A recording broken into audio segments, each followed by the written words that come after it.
Hello friends, welcome to my YouTube channel. आज का हमारा टॉपिक है consumer equilibrium using indifference curve technique, one of the most important topic from micro economics portion. We have started quick revision video series और ये video इस series की 7th video है। Friends, description में आपको लिंक्स मिलेगी जहाँ पे मैंने complete video lectures on economics, mathematics, statics and accountancy discuss किए हैं। और अगर आपको इस वीडियो की PDF चाहिए तो डिस्क्रिप्शन में मेरा व्हाट्सएप नंबर है, वहाँ से आपको मिल जाएगी। Now let us start with the first question. हमारे पास पहला क्वेश्चन है, which of the following is an assumption of indifference curve analysis. हमारे पास जो गिवन ऑप्शन है इनमें से कौन सी एजम्पशन है इंडिफरेंस कर्व एनालिसिस की। तो हमारे पास जो एजम्पशंस है इनमें से वो है monotonic preference of the consumer. Okay, so here A option is the correct answer. बहुत सारे जो है declining marginal rate of substitution लिखते हैं, कार्डिनल नंबर्स लिखते हैं, ठीक है। तो ये दोनों जो है एजम्पशंस में नहीं आते हैं। सिर्फ monotonic preference of the consumer, मतलब जब एक कंज्यूमर के पास बहुत सारी चीजें अवेलेबल होंगी तो उसका जो सेटिस्फैक्शन लेवल है वो हाई होगा। So here A option is the correct answer. Next हमारे पास क्वेश्चन है, diagrammatic presentation of consumer indifference set is called. जब हम इंडिफरेंस सेट को डायग्रामेटिकली प्रेजेंट करते हैं तो उसको हम कहते हैं इंडिफरेंस करो। So here A option is the correct answer. Next हमारे पास क्वेश्चन है, given the money income at the price, the line which show all the different combination of to goods that a consumer can buy spending all his income is called. Now हमारे पास income given है, price भी given है, ठीक है। एक consumer दो combinations of goods को खरीद रहा है, ठीक है। उससे जो हम लाइन ड्रा करेंगे, अपनी जो पूरी इनकम स्पेंड कर रहा है उससे जो हम लाइन ड्रा करेंगे उसको हम क्या कहेंगे? उसको हम कहते हैं बजट लाइन, और इसी को हम कहते हैं प्राइस लाइन भी, ठीक है। So here B option is the correct answer. Next हमारे पास क्वेश्चन है, budget line indicates. Budget line क्या इंडिकेट करती है? नो, अभी मैंने आपको बताया बजट लाइन को हम प्राइस लाइन भी कहते हैं। So it indicates price ratio, ठीक है। So A option is the correct answer. Next हमारे पास क्वेश्चन है, attainable combination of x and y are drawn on the assumption that px and py are। हमारे पास attainable combination है goods x का और goods y का। उसके अंदर जब हम इस लाइन को ड्रा करते हैं तो हमारे पास जो price of x and price of y है वो कांस्टेंट रहती है। हम ये एज्यूम करते हैं प्राइस ऑफ x कांस्टेंट है, हम इस तरह से जो बजट लाइन है उसको ड्रा करते हैं तो यहाँ पे भी फिक्स रहती है प्राइस और ये वाले भी फिक्स रहती है, ठीक है। तो here A option is the correct answer. Next हमारे पास क्वेश्चन है, according to indifference analysis, indifference curve analysis, a consumer attains equilibrium. अगर हम इंडिफरेंस कर्व एनालिसिस की बात करेंगे तो जो कंज्यूमर है वो इक्विलिब्रियम अटेन कब करता है, मतलब वो अपनी सेटिस्फैक्शन को कब मैक्सिमाइज करेगा विद द गिवन रिसोर्सेज। तो वो अटेन करेगा when marginal rate of substitution of xy is equal to price of x upon price of y, यानी कि slope of indifference करो is equal to slope of budget line or price line. So here A option is the correct answer. Next हमारे पास question है, Hicks and Allen believe that's utility. Now जो हमारे पास indifference करो analysis है वो दिया है हिक्स एंड एलन ने, ठीक है। वो क्या बिलीव करते थे? वो बिलीव करते थे दैट जो यूटिलिटी है उसको मेजर कर सकते हैं सिर्फ ऑर्डिनल नंबर से, ठीक है। तो ऑर्डिनल नंबर में यानी कि इंडिफरेंस करो रैंक वाइज हम मेजर कर सकते हैं यूटिलिटी को, ना कि कार्डिनल नंबर। कार्डिनल नंबर में आता है 1 2 3 4, ठीक है। तो इंडिफरेंस करो में 1 2 3 4 का यूज नहीं होता है, सिर्फ करो का यूज होता है। So D option is the correct answer. उसके बाद नेक्स्ट क्वेश्चन हमारे पास है, if a budget line of consumer become steeper. जब एक बजट लाइन जो कंज्यूमर है उसकी बजट लाइन स्टीपर बन जाएगी on X axis with no change in Y intercept, it would possible when. ये हमारे पास X axis and Y axis है, ठीक है। ये हमारे पास हो गया एक्स एक्सिस, ये हो गया हमारे पास वाई एक्सिस, ठीक है। अब हमारे पास जो लाइन है पहले ये थी, ठीक है। अब ये स्टीपर बन रही है, ठीक है। स्टीपर मतलब इस तरह से बन जाएगी, सॉरी इस तरह से बनेगी, ओके। तो जब ये स्टीपर बनेगी इसका मतलब सिर्फ वाई एक्स एक्सिस पे स्टीपर बन रही है, तो ठीक है। तो इसका मतलब क्या हुआ कि हमारे पास जो प्राइस थी, ठीक है, पहले जो यहाँ पे अगर 4 थी अब 3 हो गई है। तो इसका मतलब ये हुआ कि a decrease in the price of good x. Okay, so here C option is the correct answer. Next हमारे पास क्वेश्चन है which of the following is not the property of indifference करो. हमारे पास गिवन ऑप्शन है, हमने बताना है इनमें से कौन सा प्रॉपर्टी नहीं है इंडिफरेंस करो की. It slope downward to the right. जो इंडिफरेंस करो होती है उसका स्लोप डाउनवर्ड होता है, लेफ्ट टू राइट, बिल्कुल डेफिनेटली ठीक होता है. उसके बाद it is concave to the origin, इसको पहले हम होल्ड पे रखेंगे. It is convex to the origin, तो ये कन्वेक्स होती है, इस तरह से होती है, कन्वेक्स ओरिजिन की तरफ होती है. ठीक है. टू इंडिफरेंस करो do not intersect each other.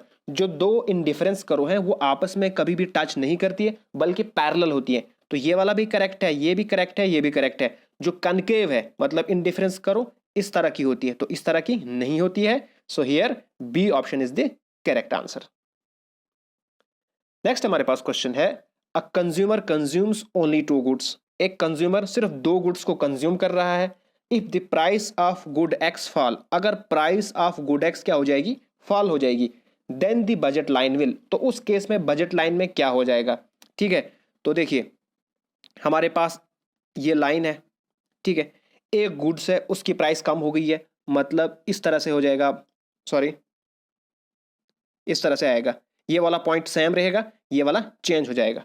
अब जो हमारे पास लाइन है, ठीक है, वो शिफ्ट नहीं हुई क्योंकि ये यही लाइन है, पुरानी लाइन है, तो सिर्फ एक साइड से चेंज हो गई, इसका मतलब शिफ्ट नहीं हुआ. So here does not shift, D is the correct answer. आपको याद रखना है जो शिफ्ट है वो नहीं आएगा, शिफ्ट सिर्फ इनकम के केस में आता है. नेक्स्ट हमारे पास क्वेश्चन है a shift in budget line is attributed to. जब शिफ्ट होता है एक बजट लाइन के अंदर, मतलब फॉर एग्जांपल पहले बजट लाइन ऐसे थी, ठीक है, अब जो है बजट लाइन ऐसे हो गई है, तो उस केस में हमारे पास क्या चेंज आएगी, तो change in the income of a consumer. अभी मैंने आपको बताया जब income of a consumer change हो जाती है, ठीक है, तो उस केस में जो बजट लाइन है वो शिफ्ट हो जाती है. ठीक है, आइदर इंक्रीज हो गई या डिक्रीज हो गई. So here A option is the correct answer. Next हमारे पास क्वेश्चन है एंड इंडिफरेंस करो इज रिलेटेड टू.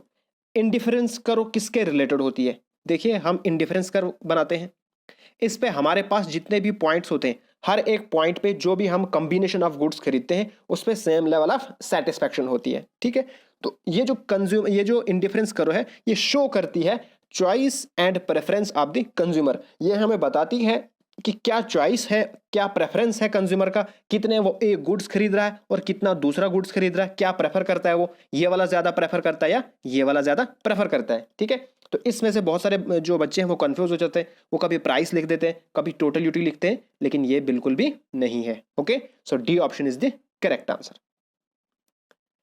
नेक्स्ट हमारे पास क्वेश्चन है marginal rate of substitution indicates.